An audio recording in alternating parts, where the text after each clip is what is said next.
welcome to NUFC Talk. We are back after an international break. Hope you're all well. Thanks for downloading and subscribing. If you haven't already, make sure you follow us on all our channels. NUFC Talk Pod, which is Insta, TikTok, Twitter, and our handles are mine again. Glenn underscore NUFC. There we go. Glenn underscore NUFC with one N, and Yanis at Yanis NUFC. There we go. Boom. Between us, we get it right. One of us will get it wrong every week. So, how's things, man? International break? Yeah, actually think East to senior. Yeah, I know. I missed each other last week. I took the family to Centre Parks. Not because of the international break, but well, actually was. Don't tell Angela. How is Centre Parks? About 12 grand down, are you now? Yeah, well, I'm actually selling organs right now. So if anybody needs any organs after a week in Centre Parks, you definitely need to sell some when you come back. Pretty spenny, innit? It's class. It's really good, and we played quite a clever touch here. We're getting extra bedroom on the lodge, so we decided to invite mum and dad along. Nice. Mum and dad's birthday taken care of, because theirs is August and September, so they came along, worked in. It's 2 days of childcare, day in the spa. It's brilliant. For that alone, that 1 day of sat listening to rain trickle in the background, class. Mint. Yeah.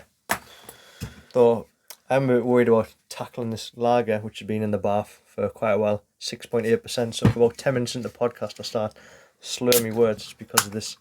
How long out of date is it? It's only a couple of months out of date, April. So yeah, it'll be fine. So let's see how this is. But so I've not been anything exciting really. New job and all that. Is it good? It's pretty brutal, that, like. Well, I'm on this 0% Bavaria. Well, top one man points there. But international break. It's shite, innit? Especially, we could do a pod. It's kicked in already. We could do a pod on Southgate and his tactics, and we do it on Maguire. Finally, people can finally say he does sometimes let England down. Because I'm sick of people saying, "Are you shite, but you never let England down." Yeah. I mean, I do say that about Pickford, but it's about time. I know this obviously not an England pod, but yeah. I think he'll definitely go, but would you start him in the back three? No, not at all. I wouldn't start him either. No. I honestly thought that he would have given Ivan Toney like a game and a half. Maybe centre half? Centre half, yes, definitely. I thought he was gonna start Ivan Toney, like the nation. What's it called? Nations League or National League or some league, Sunday League. And like we got relegated. Like I don't remember seeing anyone shedded in tears. England got relegated into Group B or whatever. No, but anyway. I did see that post about Liz Truss when it was like Liz Truss has been Prime Minister for 17 days. The Queen's died. The pound's plummeted and England been relegated. But real football, proper football. Scotland got promoted, didn't he? Oh, sorry, proper football. Proper football. Right. Starting 11, there was some changes here which I think caught everybody off guard. The midfield one, which was probably the biggest one, was Longstaff over Joe Linton. And I think this actually backs up one of your points where you talked about before. Do you play Longstaff so Bruno has a bit more of a creative role and is able to push forward, which is my thoughts why you made that decision. But there was a bit of rumblings of a sickness bug going through the camp. Was that it? Aye. I heard Joe Linton had picked up a knock and he was put on the bench there. He was needed. Like, if he was needed, he could have come on. Dan Burn, left back. We spoke about this in the last pod. After Target had a bit of a nightmare, didn't he, in the last game where he got his skin 4 times? Aye. Was that the Palace game? I think so. That was Palace game. When did we play football last? Aye, because it didn't Bournemouth. It was Bournemouth. Because of course it was. Because the Palace game. I think Joe and I give him a bit of a hard time as well. It's interesting that he's going with Dan Burn left back. Because I still can't fathom out why he's doing it really. Because he thinks he's obviously performing at a higher level than Target at left back. Target hasn't been that bad. Like I don't think Target's hit the high, like this high standards he set for himself. But I certainly don't think like you wouldn't look out and think, well, Target's been. He was awful again yesterday. He's not been like that. He's not been turned over or giving the ball away. It's just, It's an interesting one, isn't it? It is an interesting one, aye. So, do you think is Dan Burn going to become the first choice left back now then? Because Dan Burn rarely puts a foot wrong, does he? He doesn't, like, I've said it a few times, like, Dan Burn, like, can count himself really unlucky to not be in starting centre half because he's been solid as a rock. Do you think last year Newcastle fans maybe were a bit overexcited at the time? We were shouting that he should have been called up to England. Well, if you need somebody to play to your left centre half of a back three, tell you what, there's probably not many better in England England players at the minute. Like Big Dan Burn, getting on the plane. Big Dan, but I don't think he will. No, I don't think he will either. But I think if this season was last season and he'd already played half a season at Newcastle and he'd been playing with better quality players, I think he'd have a real case to go. Like, and it's probably come a round or two rounds of friendlies too soon. If this was a Summer World Cup, if it was Summer World Cup, yeah. Dan Burn could be on the plane to Qatar because you'd still see another 3 rounds of or maybe something like that, a round of, and that's enough. You still see 6 or 7 friendlies. Mm-hmm. And that's the only reason why I don't think he'll go, because there's not enough games. Well, I'd say not enough, there's no more games. There would be 6 or 7 more caps for Harry Maguire, probably. Exactly, yeah, that's it, yeah. But, again, I think I'm not overly surprised at that, but I don't really understand the reason why. I don't think Target's been glaringly awful or anything. Nah, I think Eddie's just picked him because he thinks he's performed there and he hasn't put a foot wrong. He's wanting to bring Botman in, and maybe his thought process has been, do I drop Botman and play a Burn, or do I drop Target and put Burn on the left-hand side? Also, he played Target at home at Bournemouth, played Target at home at Palace, and he's played Burn away from home. Maybe he's thinking defensively, I like Burn more. He offers us more in the box, maybe. He's maybe thinking it allows us to, Dan Burn isn't naturally going to go forward as much. So we sit a bit deeper. To sit, and it allows Trippier to have a bit more license to get higher and wider. I don't know, maybe. But there may be something he's thinking is defensively be more compact. Sorry, I'm paying attention, man. It's brutal. I'll have to crack open another can. I think the biggest surprise was when I saw Murphy start, and I was like, yeah, so I thought it might have been Fraser, but then maybe he's a bit leggy from the internationals. Then thought it might have been. Played off the bench, didn't he? Did he? Aye, he got us to assist from corners, but it was off the bench. Can't say I watched much of the Scottish football. Sorry. Was Anderson? He's back on the bench, wasn't he? Yeah. So I thought they might have got a nod, but Murphy, as much as we've slated him, I didn't think he played too badly. Had a good game, I thought. Like. Yeah. Some of the crossing that he did, like the interchange. Anyway, we'll get into that. So let's get into the game first. And I think the first bit of action was a big glaring miss from Callum Wilson. When he tries a toe poke, why didn't he to push? If he used the side of his foot, he would, because the keeper's diving away from him. So if he just side footed, he would have had an empty corner. But he tried to almost be a bit clever or something. He just gets a bit wrong, doesn't he? And then hits the post and goes wide. Because when I first saw it in live time, I thought the defender had poked it away, or he never actually got near it. It wasn't until I saw a few replays, I was like, oh, that's actually a bad miss there. Could he have done better? And then you saw from another angle, I was like, oh, that's a bad miss.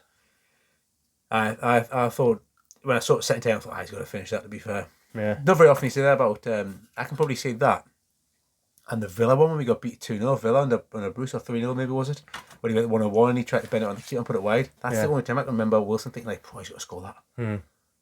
He's generally so clinical for us. He's just signed a 2-year extension. Has he? Today. Oh, has he? Yeah, today. Oh, that's good. Yeah, 2-year extension. So you're probably playing that 8-9 times then?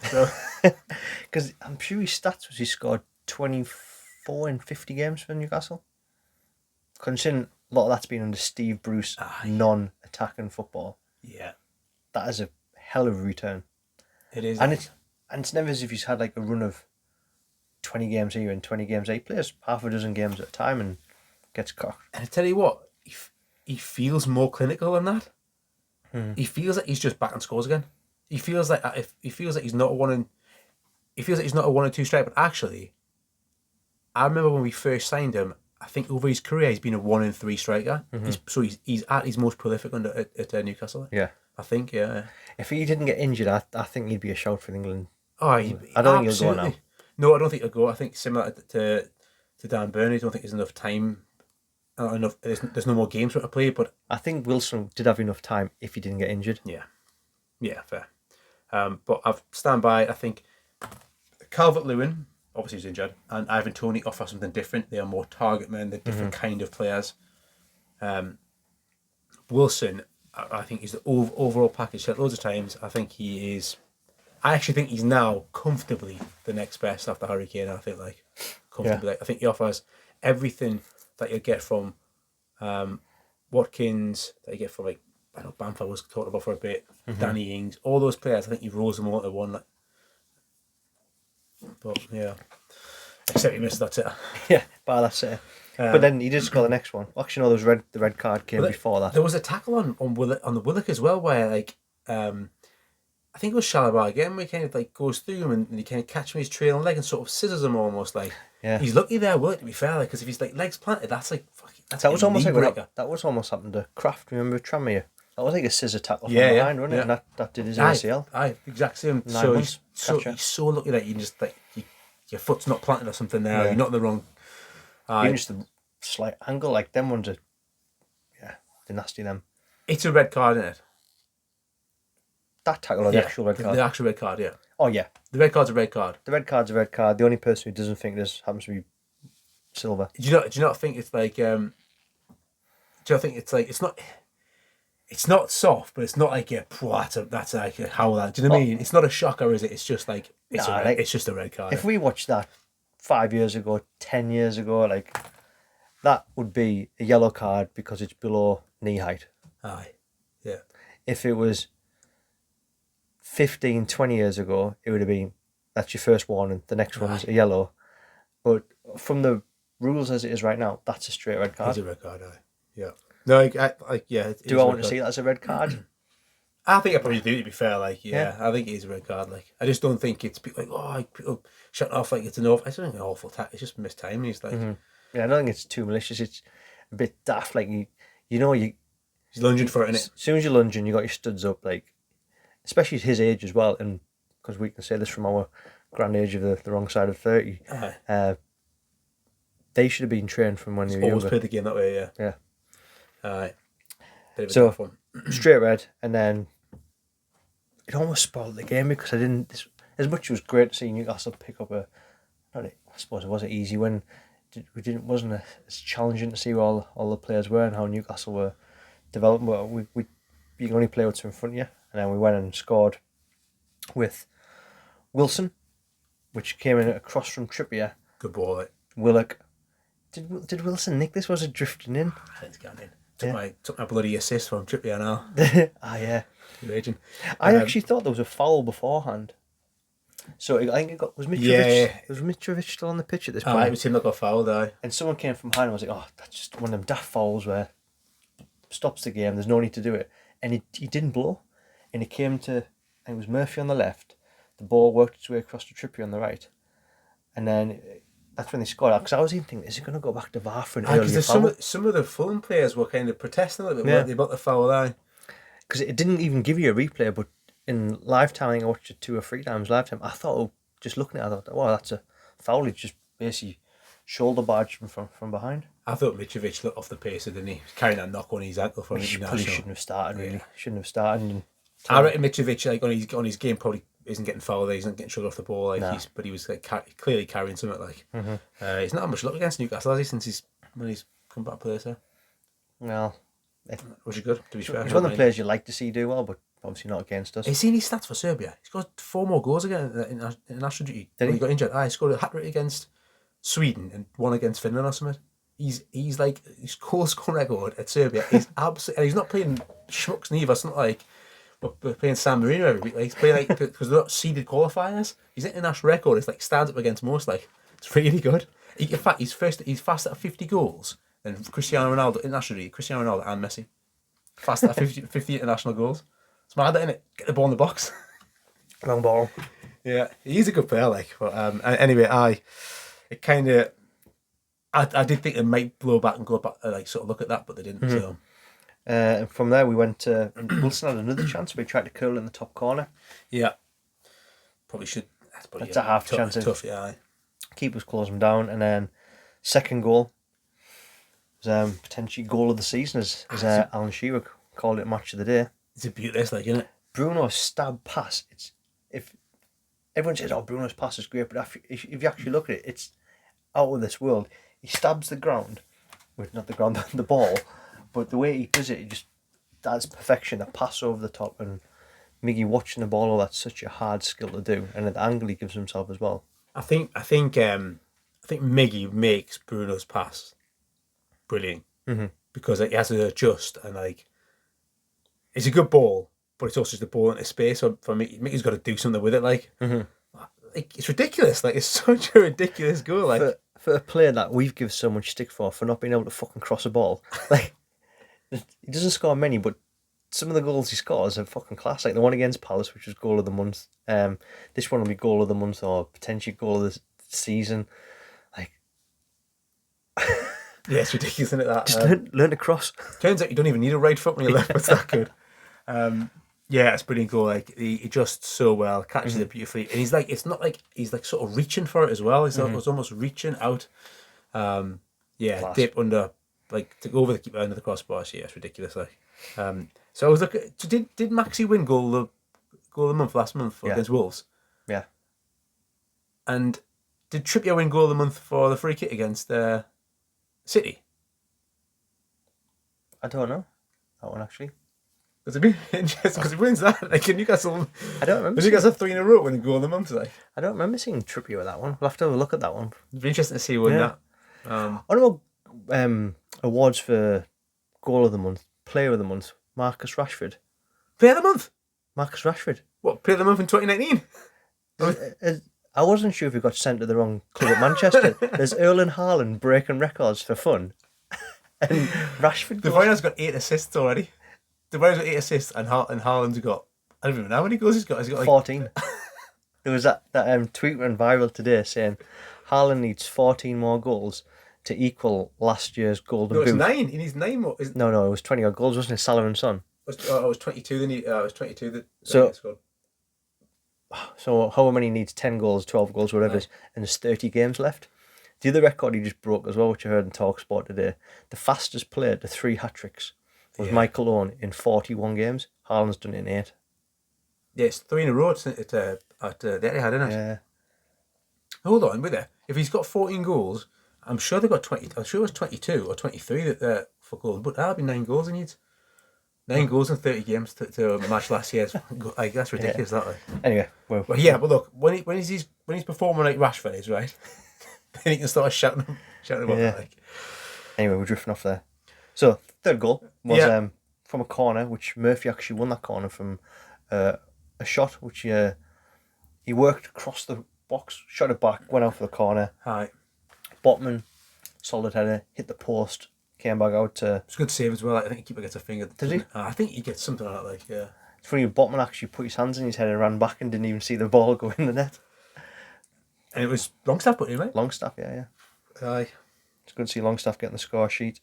Next we went to Willock. This was the second half now because that was just before half time. Yeah. And we had a fast start from the second half as well. And Willock breaks through and he tries to curl it in the far corner. Yeah. And Wilson's there basically with an open net. Aye. And you actually hear Wilson shouting at Willock on the I don't telly, yeah. And I went back and watched the highlights as well. And was it much? I've heard it 3 times. You can hear him shouting, Joe, or whatever he calls him. Because Willock walks away and missed and walks away. And you hear Wilson literally screaming at him because he had an open net.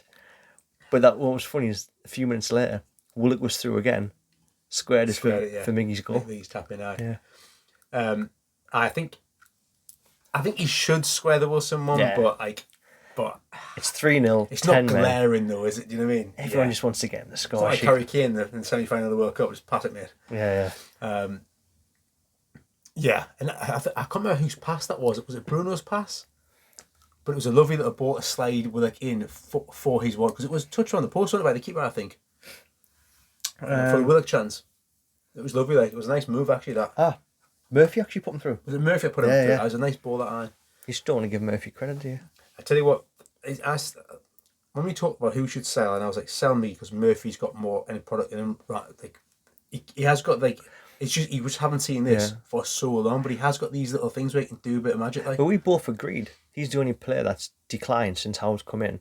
But this is the one game where you think he maybe just bought himself another transfer. Maybe because he started. He just bought himself another transfer window with that one performance there. Aye. But maybe because he started and instead of coming for bench 20 minutes to go, when like replacing Maxi when you're like, oh god, it's hard, tough boots to fill like.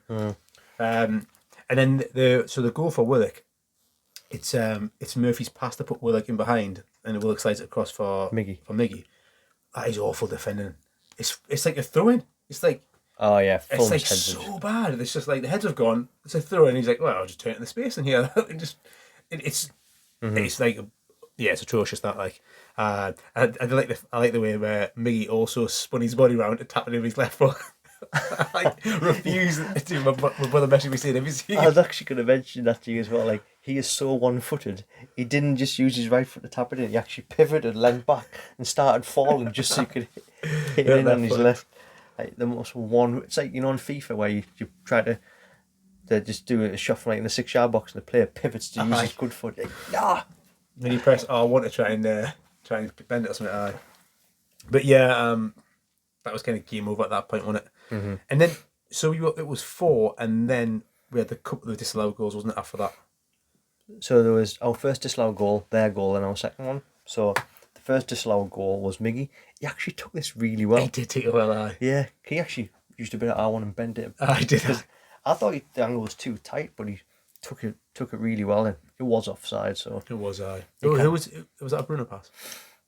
Can't remember the pass off the top of my head, but it's lovely. It was a nice move as well. That it was a good move. And then, sorry, go. I was just saying, I don't rate Leno, and that's me. Like, I don't rate him like at all. I think he's average. Right? I thought he was an average Premier League keeper, but that performance there, I thought he looked like he give up the ghost, and as a goalkeeper, that's one position you cannot like give up. You know what I mean? It's a good finish from Miggy, that, but I don't think you should be scoring that one. Yeah, I think I should be saved that. Yeah. I think he was going to save that. And you think that they sold Emi Martinez and kept Leno before they bought Ramsdale? It's mad, isn't it? Hell yeah. Yeah, sold Martinez to Villa. It's not that, isn't it? Because I think it's so average. I forgot he was even there. Yeah, that's mad. And then next goal. So it's 83 minutes to make 3 subs there. Yeah. So we take off Matty Target. Yeah. We took off Trippier. Took off Matty Target. I didn't start. I took him off anyway. Dan Brinton took off the bench. Yeah. Sent him in the stands.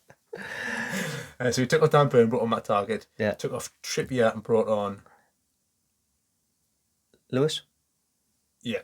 And then he brought on Lascelles for Botman. Yeah. And no, he didn't. For Shah. Because the point I wanted to make is their goal. Aye, yeah, because Botman's on the pitch. Yeah. Their goal, and I think I mentioned this in our WhatsApp group after we went in. This just, for me, shows the difference of player in standards. And we all know that Botman is, as you described him, as our Rolls-Royce centre-half. He's worked his nuts off for the whole game. Like, granted, it was against 10 men and a poor Fulham side, but to get a clean sheet in the Premier League, you still have to work hard. That ball gets put out to their left wing, Lascelles drifts out, needs to get closer to them. It just looks like he's like, the game's won, doesn't give a shit. He needs to get close to him. He's so far away. To stop that cross. Like, the player has so many touches, must have 5 or 6, 7 touches. There's so many opportunities to go to him, not even make a tackle, just get close. But he takes a couple of touches, and I said close him down. I think I said close him down 3 or 4 times. Puts the ball, and you can see where the cross is coming. Still doesn't go to close him down. Cross drifts in, header, and Lascelles just puts his head down, walks away. You see Botman punch like fresh air. Aye. And to me, little things like that just show you the difference between who's going to be, I don't want to say world class, but Botman's got a huge ceiling. And for me, Lascelles has to close that down. I know you rate him as our best centre half of the season or something. Good solid captaincy that. Yeah, it's shite. It's awful.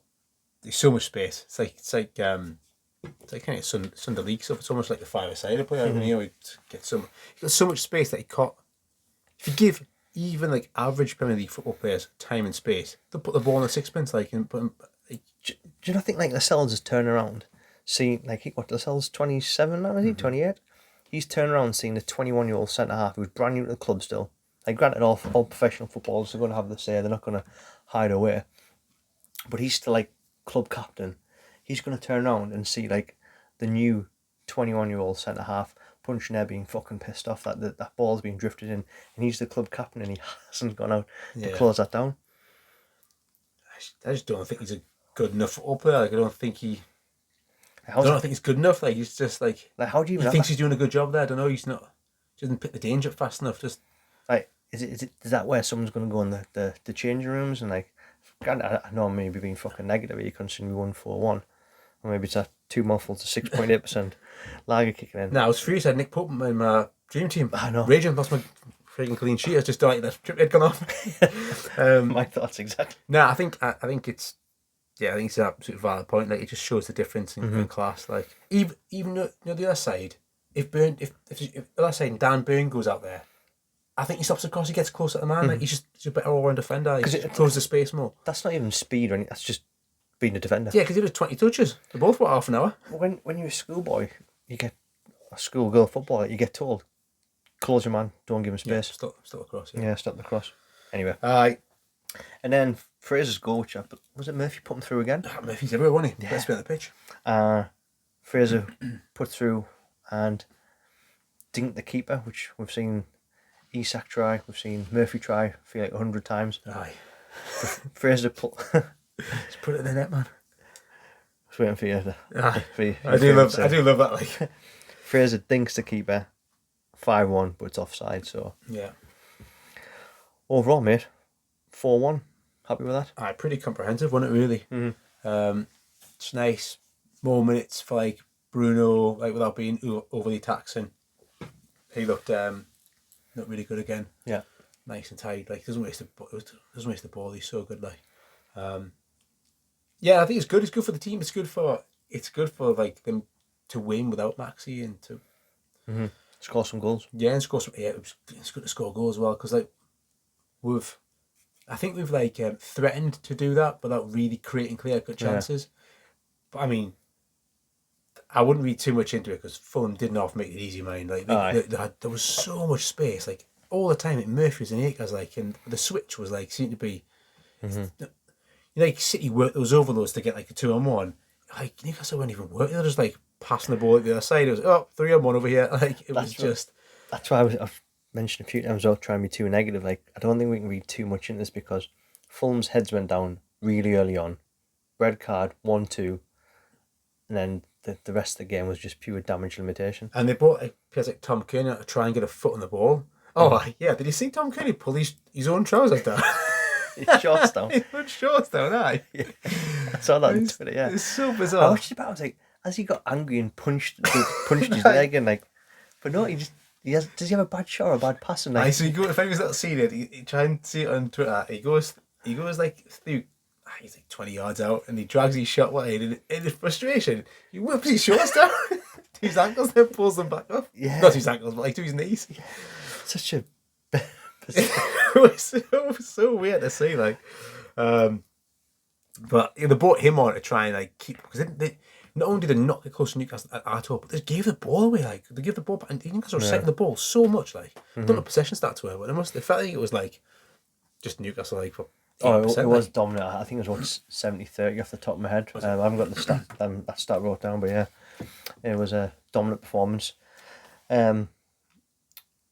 Brentford game next. Should we save that one? We've got a new signing to talk about, mate. Yeah. A new signing about Karang Cole. I don't know, Karang Cole, aye. He was actually in the away end. Did you see? Was he? He went down to Fulham. Decent. You saw loads of supporters taking selfies with him, and them pictures appeared on Twitter. He's not actually a journalist till Jan, is he? Yeah, because it'll be obviously the window. So reports are he's signed from Central Coast Mariners. Good side, really good outfit. Yeah. I like all them tweets that you see, like, I follow this lad's whole career for the last 10 minutes. This is one of these divisions where people can't say, I've watched a couple of these games before. I've seen them. They can't even claim to watch them in Europe. Yeah. It's because they play at like, I don't know, 4 in the morning or something. So, but as much as you can read into it, all the reports on Twitter and like the Australian fans, like a lot of people are saying he's going to be one for the future. He got his first international cap, and as much as you can read into that, is this Dan Ashworth starting to work his magic? I think it's just what like Premier League clubs should always have done. Like, you should be mopping the talent up. You should be mopping the talent up in your local area years ago. Then it was like, can you mop like the British talent up? Now you got to be mopping up the talent from around the world, like the young talent. You got to like. So there's a book I'm reading right now called The Club, which is the Premier League history, and I've just got up to about, I think it's 2016, 17. So this is the start of like the City's super dominance, and it talks about all the different football clubs they own around the world. Yeah. So they own 7 clubs. And they've all got that same logo, haven't they? They've all got that same sort of the round city logo. They've all got that, haven't they? They've got an Australian one, haven't they? So the reason why you mentioned that there, it just made me think this, because the part I was reading last night. Melbourne, I think, is it? So it's Melbourne, and also they bought a club in Uruguay. They bought a team in the Spanish second division or whatever, and it's just to have hubs to keep players around there listening out for who's like the up and coming players coming through. So in Uruguay, it's obviously to listen to all like the South American teams. One in Australia, they've got the Spanish one for Spain, and Portugal. Was there one in Austria? Is the other one? And they've got obviously New York. Whatever they call it, New York City, is it called? Yeah, it was super interesting, and think, wow, that is so smart and thinking outside the box. Because the sporting director used to be at Barcelona, and he wanted to do it with Barcelona, but Barcelona wouldn't have their colours used anywhere else. So when he came for City, he's like, look, this is my plan. City's like, aye. He's like, £1 trillion going, crack on and buy some clubs. Whereas Barcelona, they waste all the money on. Look, all they give Messi more money. How can it be successful? Give Messi some more money. Give him $5 million a week. It's good. It's interesting that. Like, I didn't realize it was. I knew they had a few. I knew they had one in the US, and I knew they had Melbourne, but I didn't realize they had so many. Yeah. Like sort of like feeder clubs there. Mm-hmm. So I'm not saying obviously Newcastle's doing that, but just interesting when you mentioned we're starting to have a obviously scout network and hearing like these young players that we're looking at and actually signing one. We're saying 3, haven't we? We're saying 3 because we're saying 2 that kind of flew under the radar. One from like there's a Scottish lad, wasn't there? One from Villa, and there was a Scottish lad as well, was there? So we're saying 3, and it's like it's class to see. Like it's mint because like Chelsea have been. Yeah, they've been making absolute mint off signing the best young talent, loaning them out, charging loan fees, or just smashing them, like get them on sale and selling them for like 20-30 million when they're oven ready. Yeah, oven ready Prem players. That's it. So aye, that's good. That it's good for the future and things to come. Also one last thing on him. I watched a little bit of his interview. Does not speak well as well, and comes across really composed and like. We watched his little interview, and he actually comes across really, really well. Like gone are the days where like the football players are just like these absolute chumps that kind of say, there's none of that anymore. They actually articulate young people that are going around social media and cameras and all that. Like, so it's really good. Right, Brentford at home. You worried? Nah. I've only been worried for 2 games this season. Forest, because the first home game. Aye. No, sorry, it was Forest's first game, and I wasn't sure if they'd come in like all guns blazing. The second game I was worried about. City. Fulham. No way. You weren't worried about Liverpool. I weren't worried about Man City. I didn't think we'd pick up anything there. Aye. But I was worried about Fulham because I thought, it's one of them games where we should be getting something. I was delighted when I saw Mitrovic hobbling around with his leg. The 2 games I was worried about were actually both games we've won. Brentford, for some reason, I have the same good feeling that I don't know why I'm worried about Brentford. Yeah, I'm not worried because I think we're always good at home. I think we always play better at home. They've got a good home record now. That'll do the team the world of good, getting a monkey off the back of not getting a win. What was it, 6 or something like? So that'll do the team absolutely world of good. And we're getting players come back at the right time. Isak's going to be a massive player for us, but we cannot understand how important Callum Wilson is for us. I know he basically robs our goal off the line, like, but still.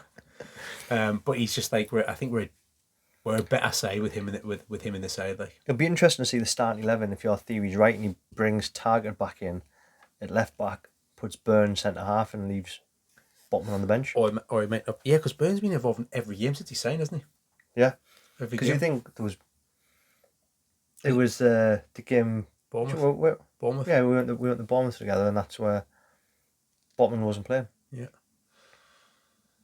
Yeah, or maybe Byrne doesn't play. I don't think he'd drop Botman now. Like, if it was me, I'd be more inclined to leave Botman and Byrne on.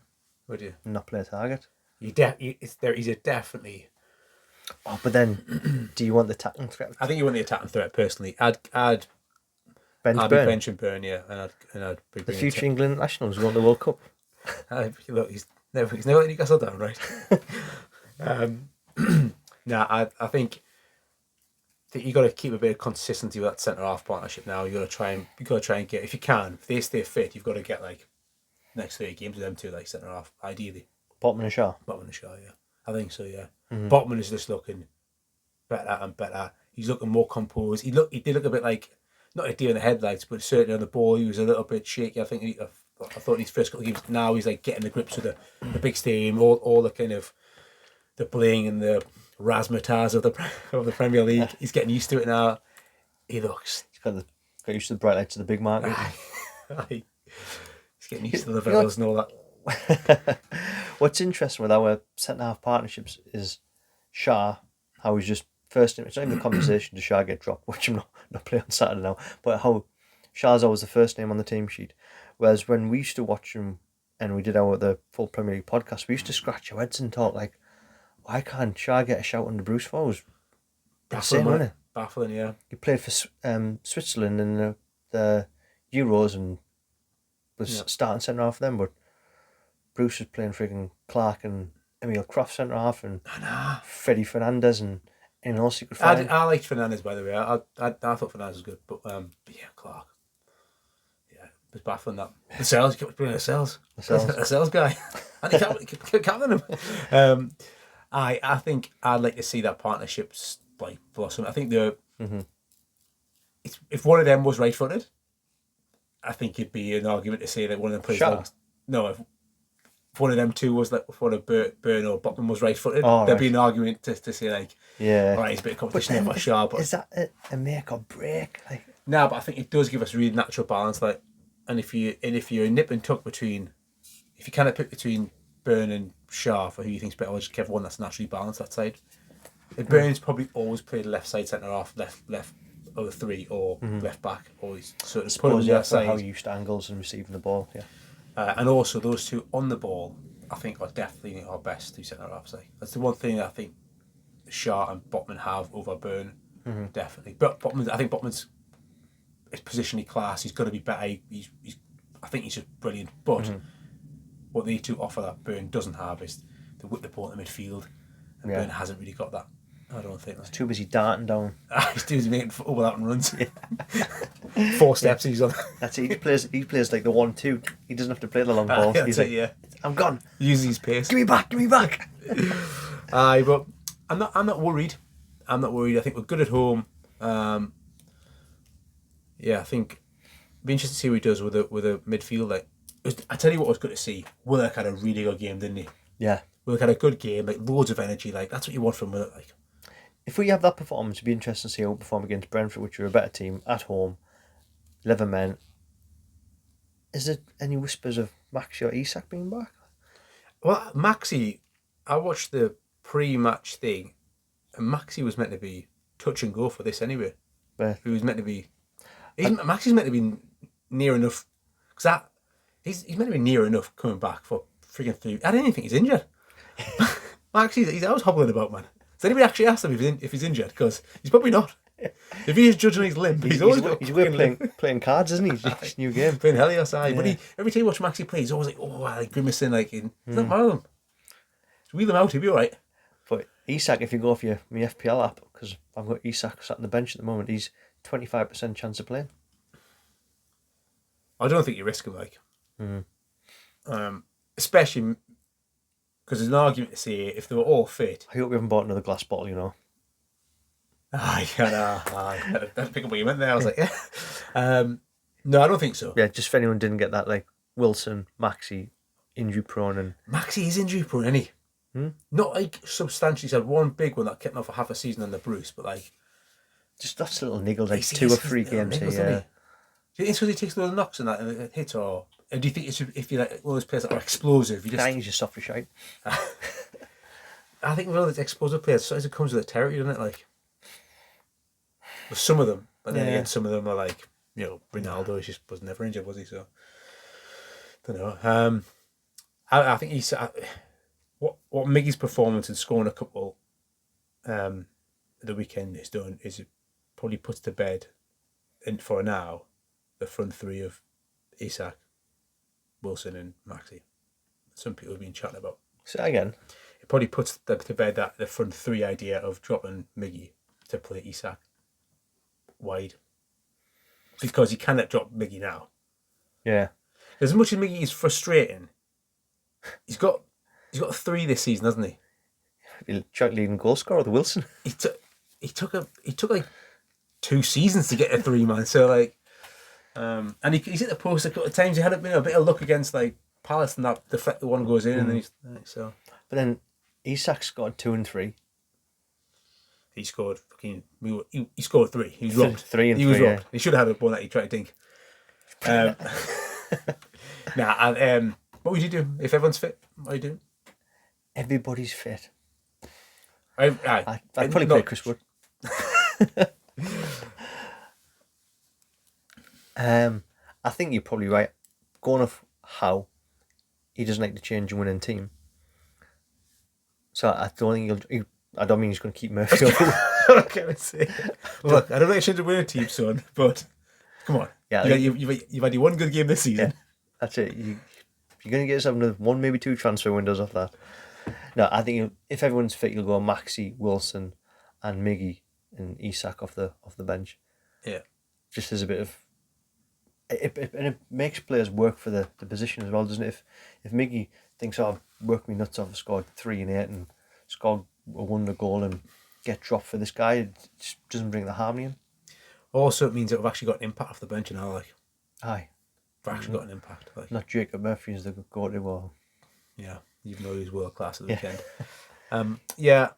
Talking about, I was just probably got the same. Yeah, I think it's probably fair. Isn't it mad how Wilson can just like get up to speed? Like, that's a testament to how like he's used to being injured all the time. He knows he's a crock, so he gets himself in like class shape in terms of like ready to go again.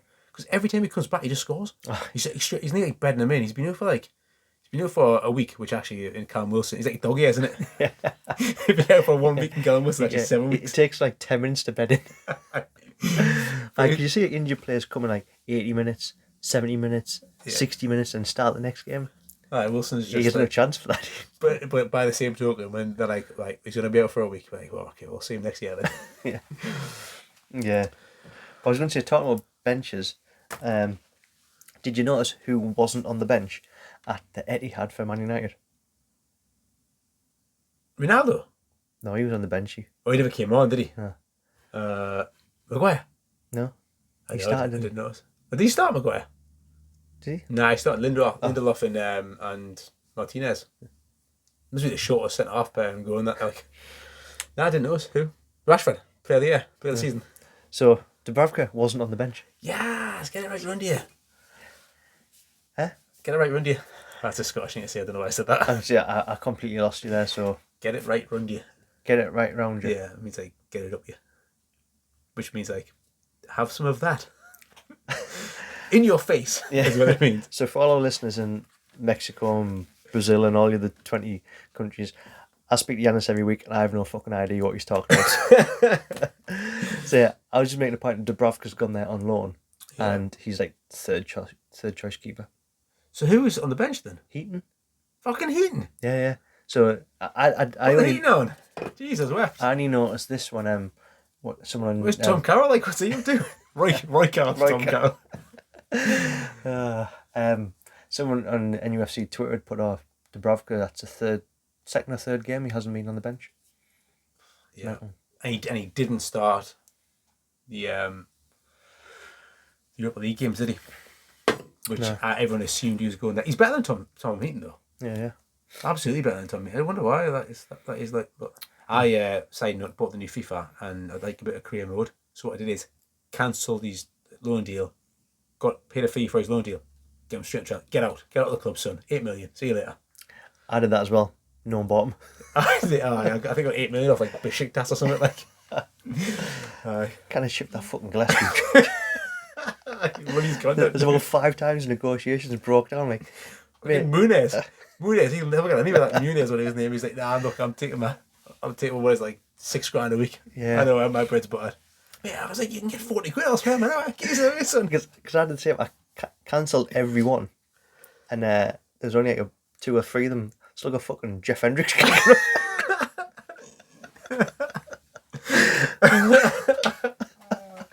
Class. Fucking hell. What are we even talking about Brentford. Aye. Brentford, FIFA, Maguire, Dubrovka. Score prediction for Brentford? I think it'll be 1-1. Really? Yeah. Yeah, like I said, I'm not super confident. I don't know why. What are you thinking?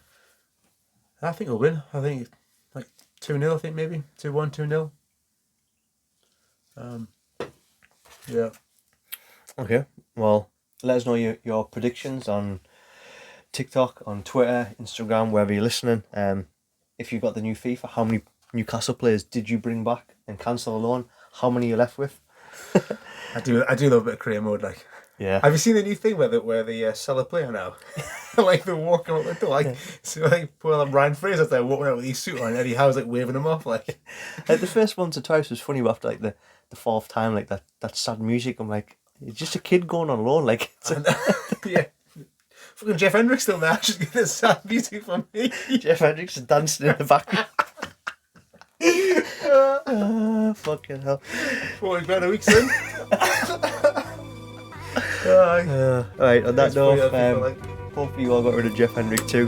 Have a great week. Subscribe, follow, and hit all the buttons. Take care.